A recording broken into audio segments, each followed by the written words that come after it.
ఇక ఇందిరమ్మ ఇంటికి 60,000 కోత విధించారు. సర్కారు పెట్టిన ఈ కొత్త కొర్రీతో లబ్ధిదారులకు షాక్ తగిలినట్టయింది. స్లాబ్ పడ్డాక ఇచ్చే 2 లక్షల బిల్లులో 60,000 కోత విధిస్తామని ఏకంగా మంత్రి పొంగులేటి బాహటంగా ప్రకటించారు. లబ్ధిదారులు సహకరించాలని కూడా విజ్ఞప్తి చేశారు. రోజుకో కొత్త నిబంధనతో లబ్ధిదారులు లబోదిబోమంటున్నారు.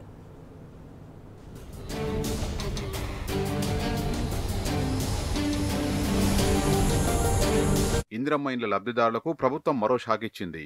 స్లాబ్ పడ్డాక ఇచ్చే 2 లక్షల్లో 60,000 రూపాయలు కోత పెట్టింది.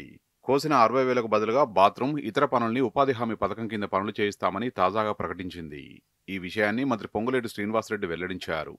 లబ్ధిదారులు సహకరించాలని విజ్ఞప్తి చేశారు. నిజానికి ఇందిరమ్మ ఇండ్ల విషయంలో ప్రభుత్వం తొలి నుంచి పేదలతో ఆటలాడుకుంటున్నది. రోజుకో ప్రకటన చేస్తూ వారిని గందరగోళంలోకి నెట్టింది. అదే చాలదన్నట్టు తాజాగా 60,000 రూపాయల కోత కోసి పేదల్ని నిలువునా ముంచేందుకు రెడీ అయింది.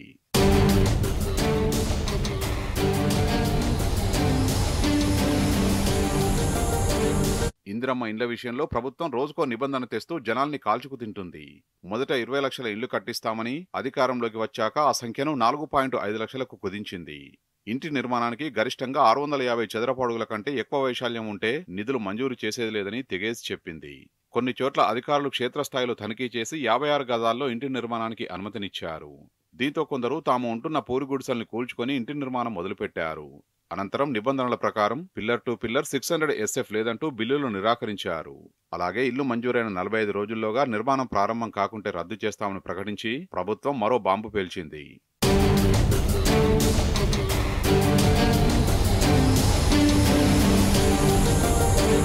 ఇక బేస్మెంట్ పూర్తి చేసిన తర్వాత 1,00,000, రూఫ్ లెవెల్ వరకు వచ్చాక 1,00,000, స్లాబ్ పూర్తి చేసిన తర్వాత 2 లక్షలు, ఫ్లోరింగ్ రంగుల పనులు పూర్తయ్యాక మిగతా 1,00,000 రూపాయలు ఇస్తామని ప్రకటించింది.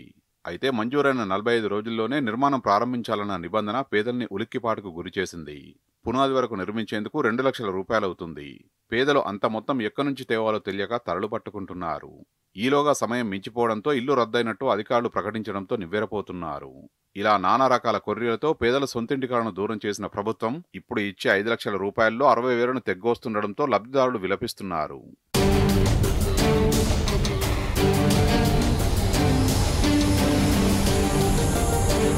ఇంటి స్లాబ్ పడ్డాక ఇచ్చే 2 లక్షల రూపాయల్లో 60,000 రూపాయలు కోత పెట్టనున్నట్లు ప్రభుత్వం ప్రకటించడంపై లబ్ధిదారులు ఆగ్రహం వ్యక్తం చేస్తున్నారు.